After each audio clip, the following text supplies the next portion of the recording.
On the menu today, I'm going to get high. Could be nostalgia, could be ink. Get our watch into a suitable mode. Beautiful. I've got real butterflies.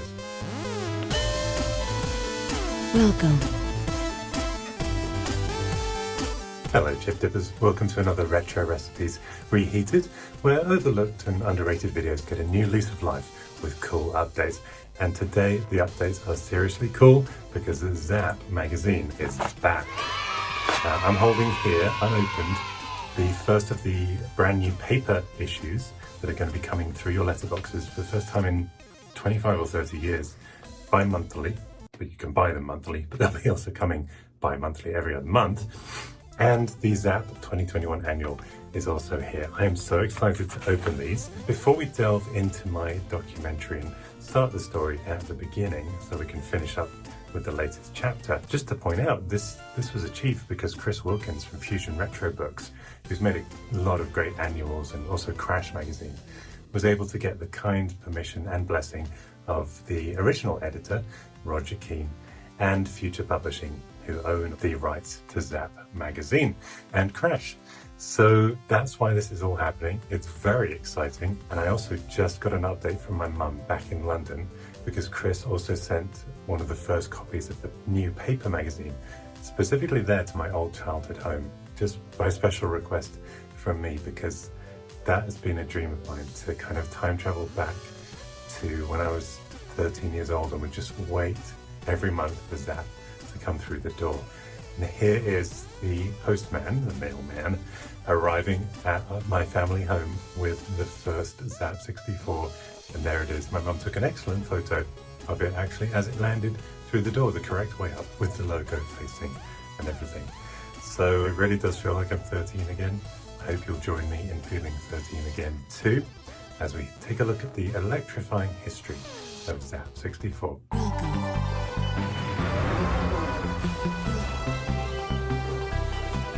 computer magazines in 1983 were jargon-filled with an emphasis on serious software, which was a bit of a turn-off to Commodore 64 owners. We just wanted to have fun. Down to number 2, Underworld from Ultimate. Britain's number 1. And I know the same was true outside the UK as well. We'll be exploring that in just a few moments for any of my lovely non-UK viewers. So was this a great niche and opportunity for an interesting, gaming-focused C64 magazine filled with energy and irreverent humour to hit the market? Well, as ZZAP's 100th issue would much later put it, you bet your shoes it was. In 1983, so quite recently then, 3 nice chaps by the names of Roger Kean, Oliver Frey and Franco Frey started a new endeavour, a small mail-order gaming catalogue which they called Crash Micro Games Action.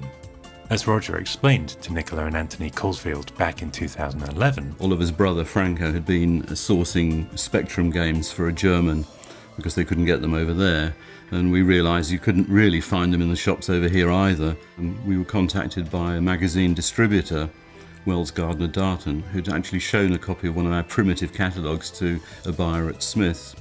And W.H. Smith said this: if there was a magazine like that, they would probably buy it. And he said to us, so if you want to go ahead, you've earned the right to lose a lot of money. And so their publishing company Newsfield was born here at number 2 King Street in Ludlow, just across the street from W.H. Smith.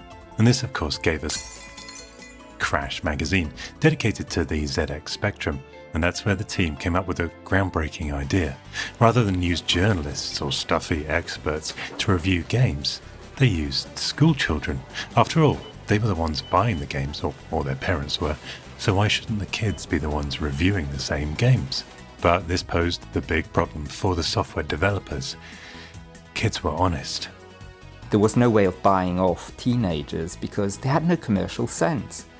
A lot of people said, oh, wasn't there the opportunity that they could have been bribed off, etc. No, they were not commercially minded. And they turn around and say, you can't give it that score. And we'll turn around and say, yeah, we can. If a target market was going to be 14-year-old boys mainly, then it should be 14-year-old boys that did the reviewing. So Ludlow School got a huge lift, and a pool of, 20, maybe even 30, 13 to 16-year-olds used to pile in after school. And we gave them forms which they filled out, and we took it from there. So that was the start of Newsfield and Crash, but I didn't own a Specky, although my best friend growing up, Matty Fractic, did. And so I got a glimpse into the world of the first Newsfield magazine, at a point when Crash itself was flying high with over 100,000 copies sold per month. But with healthy rivalry growing between the two machines, C64 owners like me, well, we wanted our own version of Crash. And seeing the growing market, the team started to plan just that. Initially, their mag was to be called Sprite and Sound. Pretty clever. Until a last-minute change of heart gave us ZZAP 64, with its first issue being released on the 11th of April 1985, when I was just 12.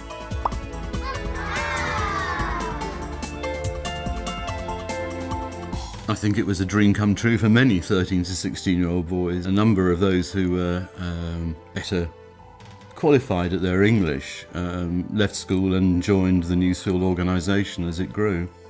But although Newsfield's offices were in Ludlow, the ZZAP 64 editorial team started their work in Yeovil in Somerset, a factor that would later cause some drama. We'll come to that in a moment. And they were a young bunch as well. It must have been quite a strange place to work, right? Any company that has so many young people working for it can't help but be exciting. I mean, they were a madcap lot, some of them anyway, so boredom didn't come into it. Case in point, see this coat hanger? It served a specific and important purpose, for one reviewer to hit the other on the head to get their attention because they were wearing Walkman headphones. And knowing that kind of thing about the ZZAP office really encapsulates the spirit and energy that was captured on the pages. Now, there were some other members of the editorial team that helped kick off that first issue. There's Chris Anderson, who was the editor, and he gained his experience as editor of Personal Computer Games magazine, PCG. Here he is at the ZZAP launch party, cutting the ZZAP cake. If his name sounds familiar, it's probably because he went on to found the legendary competitor to Newsfield, Future Publishing, as well as the website IGN, and a little something called the TED Conference. Then there was Bob Wade, a software editor, and another risk-taker from PCG that brought his wisdom on board. Helping them out was Steve Cook, a freelance writer, who also happened to be a past content contributor to, yep, you guessed it, Personal Computer Games magazine. Well, you can see there's a bit of a trend here. But when Rockford asks, who's the White Wizard? Well, it was Steve. But perhaps most memorable to readers were the reviewers Gary Penn and Julian Rignall, aka Jazz Rignall.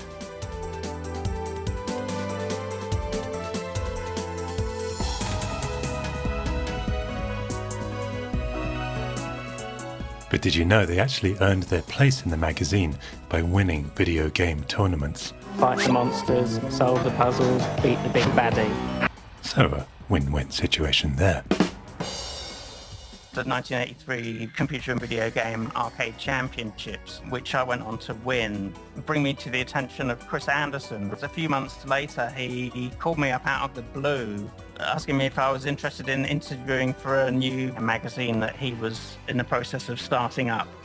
Eventually managed to get the job, which turned out to be at ZZAP 64 magazine. He kind of took a leap of faith with, you know, I'm going to show these slightly older guys that are hardcore gamers. And quite a handful in the early days. I mean, I was a nightmare. So was Gary, with throwing chairs around the office and punching walls and swearing. We barely knew we were in a professional environment, but what we did know is we knew how to play games, and you know, we had opinions and big egos, and we would write these reviews. And this naturally followed on from what had made Crash reviews so honest. The reviewers were selected by their gaming experience, and not necessarily by their literary skills, although they had those too. And so the honesty remained. And as part of their reviewing system, 3 reviewers were required to thoroughly play each game through to completion. This really helped earn ZZAP the trust factor from subscribers. I didn't have that much control over it, because if I said to somebody, give them a good review because they're nice guys, it just told me to bugger off. You know, you couldn't get away with that. Brilliant. You know, it's a cliche now, but it wasn't so much then. You know, by gamers for gamers. The fact that we had 3 different reviewers look at a game, so you'd have that different contrasting opinions. You know, you could read a review of something that maybe did do particularly well, but a reviewer that you might like, that you know that you like the same games as them, and that might be enough to make you want to buy the game. You know, we'd get a bad game and we'd just kick it to death. We'd absolutely kick it to death, and it was, you know, it was horrible for the person reading it, but, you know, great for the readers. And there was just something about those reviewers that, well, it helped ZZAP! quickly become favoured over its sister magazine, Crash, not to mention its competitors. For me, the reason ZZAP! Above Crash worked was that cult of personalities.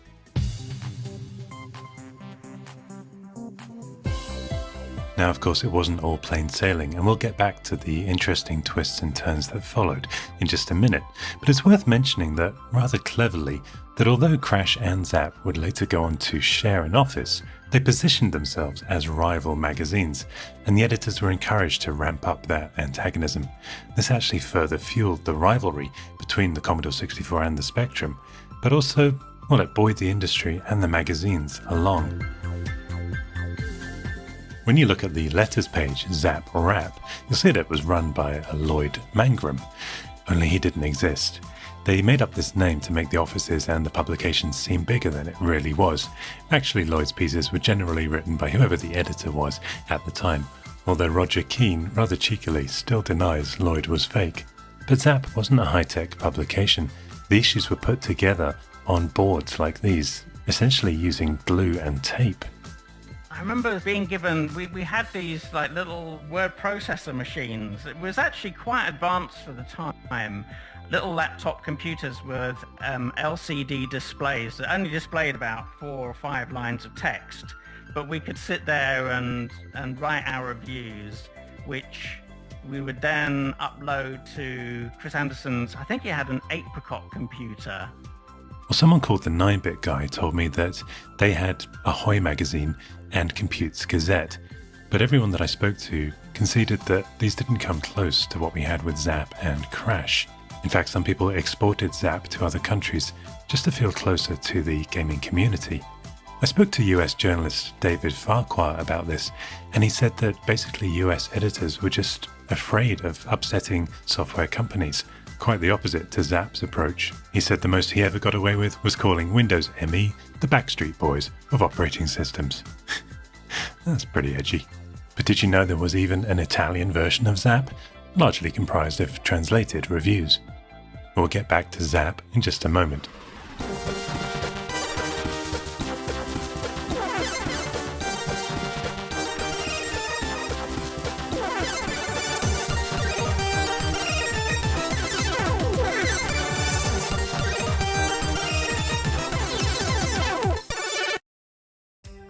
By the way, I should mention our wonderful sponsor, PCBWay! And I've recently been stocking up on my VIC-2 Squared, that's the PAL NTSC switcher board that I created along with OneStage for the Commodore 64. And if you want to order one of those, check out the link in the description. Thanks to PCBWay for sending these PCBs so that I can keep boxing these up for you guys.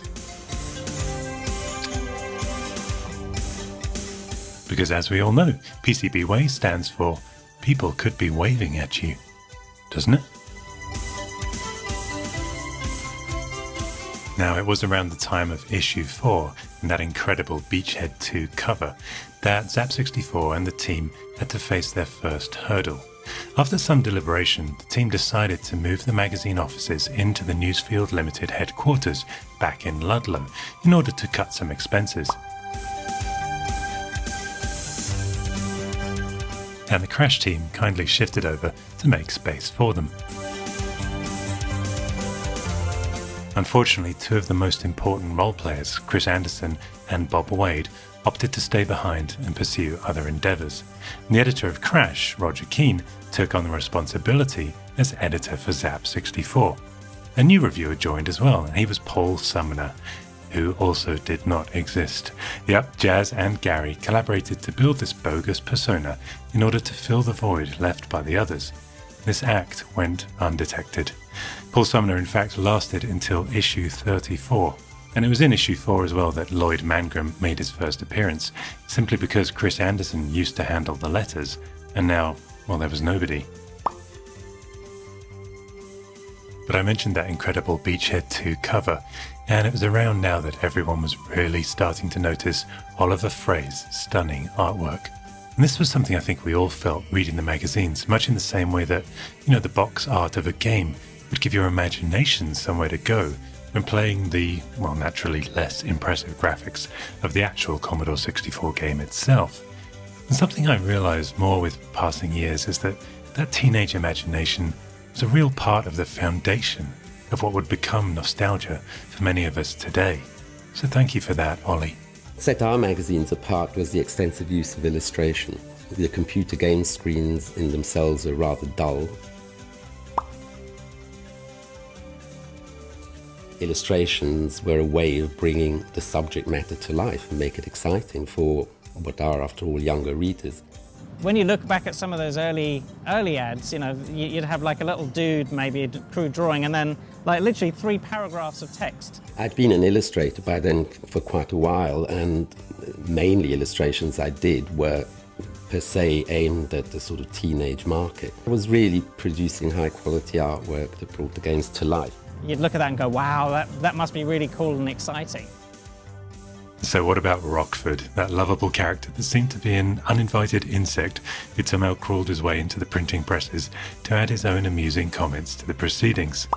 Well, he was actually originated for the Boulder Dash games and then used by ZZAP 64 with permission, or in fact encouragement, by the game's developers. It was a great marketing tie-in, and the use of Thing from Thing on the Spring followed.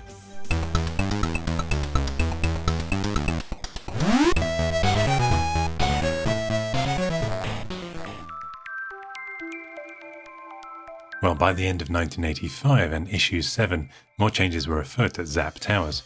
Gary Liddon and Sean Masterson joined the staff at ZZAP 64, and they were real people this time. But October 85 also saw the start of Newsfield's Amstrad magazine, Amtix. Who could forget that?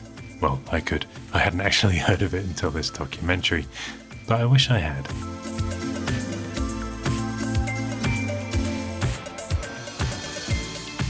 Well, time is marching on, as it was with ZZAP. By the summer of 1986, with issue 13, they'd hit a record-breaking figure. They were the first magazine to sell over 40,000 copies a month within the first year of launch. Now, unfortunately, by the time issue 17 came along, the ZZAP team weren't having nearly as much fun as we were. Firstly, Roger Kean left his position as editor to take on managing Newsfield, with Gary Penn taking his place. Also, Richard Eddy replaced Gary Liddon.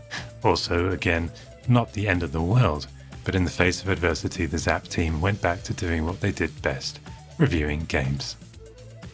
By the time issue 19 came out, they'd grown from 42,000 a month to nearly 55,000 issues sold every month in the UK alone.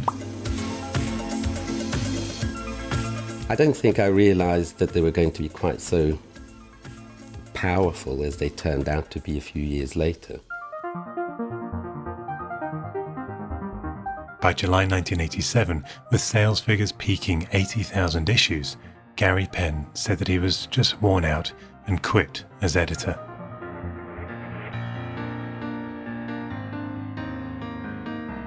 And for ZZAP, this was to be the start of a downward slope.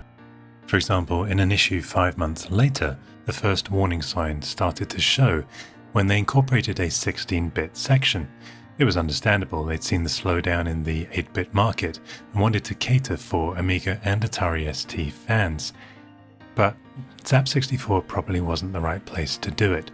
Basically, in sort of 87, 88, companies began to make bets. Maybe the Amiga and the Atari ST were going to be the new successors. People would upgrade their old 8-bit machines to these 16-bit machines. And it didn't really happen in the kind of, nowhere, certainly not in the numbers of the previous generation. Or as Jazz put it, writing at the time about that decision, so now there's a different idiot at the helm. But in a way, the problem was that they were advertising superior machines to Commodore 64 readers, their own customer base. Now, I can't remember fully if I read this and if it was the reason that I upgraded to the Amiga and stopped reading ZZAP, but it might well have been. And we didn't sort of take great care of what was happening in the marketplace. So when issue 40 rolled on, Well, one of those founding reviewers, Julian Jazz Rignall, left his throne. That was a very difficult throne to fill. Julian Rignall was just a natural star. I mean, it's always the hair and, the whole bit, and Gary Penn with the huge Mohican. And whenever they went to a trade show, there were just lines waiting for autographs. Still, they tried to fill the hole, and the fictional Paul Sumner was brought back in for one last hurrah. The penultimate nail in the coffin, though, was to be the decision to start publishing Amiga gaming content and change the magazine's title for the November 1988 issue. This was to prove a mistake from which ZZAP would never recover. What also didn't help is that, rather bizarrely, 3 reviewers were fired in June 1989 in the middle of producing the important 50th issue for reasons that still remain a mystery today. No, seriously, nobody wants to talk about it even 30 years on. But their reviews remained in the mag as if nothing had happened. And that final nail in the coffin, issue 82, saw yet another change of editor and a certain Miss Whiplash replacing Lloyd Mangrum. Unfortunately, this all led some parents to ban their kids from buying ZZAP altogether. And even the final editor, Steve Shields, couldn't whip the mag back into its glory days. In autumn of 1991, Newsfield filed for bankruptcy, and for the first time, ZZAP failed to hit the shelves. Newsfield attempted on several occasions to expand beyond the purely computer games field, but we never seemed to quite manage it. The UK games industry was completely blindsided by the consoles. We'd had probably almost 10 years of very cosy, Britain's very healthy, it's got this really healthy market. So eventually, by the beginning of 1991, Newsfield was really out of money. However, the original founders, along with a familiarly named Jonathan Rignall, banded together and formed a new company, Europress Impact, who took over starting with the release of ZZAP issue 79.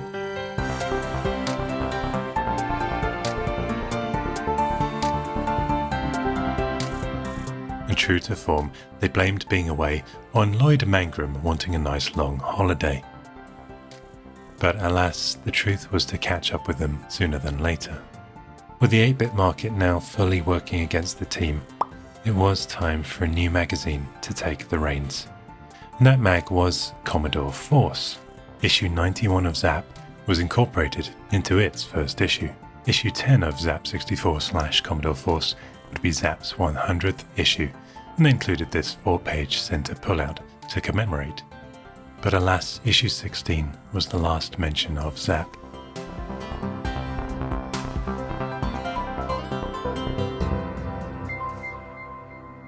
And that was the end of ZZAP 64. Or was it? ZZAP has seen a few re-releases. In 2002, issue 107 was released in digital PDF format, designed by fans. And a special 64-page issue was designed in July 2005 to commemorate ZZAP 64's 20th anniversary. This was ZZAP issue 108 and contained new content contributed by former editors, and for the first time in years, ZZAP was back on the shelves of W.H. Smith's. Even better, ZZAP 64 Annual 2019 was released as a 112-page hardcover book under a Kickstarter campaign created by the multi-talented Chris Wilkins. It was a great opportunity to catch up on the 13-odd years of new Commodore 64 game releases. But it's funny just how things work out, ZZAP was to come full circle for me with the 2020 Kickstarter ZZAP Annual. See, I was interviewed for it by John McDermott about my Lego Commodore Brick-64, and I still can't quite believe that the interview was edited by Roger Kean himself. And that brings us bang up to date, I should say ZZAP up to date, with the latest issue and the latest copy of the annual. I've got them right here. There's no words that can describe the feelings of childhood nostalgia and the goosebumps forming, so I'm just going to open them up. Way too well packaged. Amazing. What have we got? We've got all sorts of goodies in here too. The issue 1 cover, the way they are doing it with ZZAP 64 is reusing all the Oliver Frey covers. So issue 1 of the new A5 mini size magazine is going to be the cover from the original issue 1. And for comparison, here's an original copy of ZZAP 64, issue 11. And this unofficially is issue 111? Something like that. But this is the moment I've been waiting for, so first ever issue of ZZAP for decades. Seem to have 2 issues of ZZAP in here. That is amazing. ZZAP is back. I mean, this is a 35-year-old computer that they're still making enough new games for that it warrants a regular magazine. So, as you may have noticed, I am one of the writers and one of the reviewers in ZZAP, and I'm very proud to claim credit for creating this joke, and we got Oliver Frey's consent for me to make that.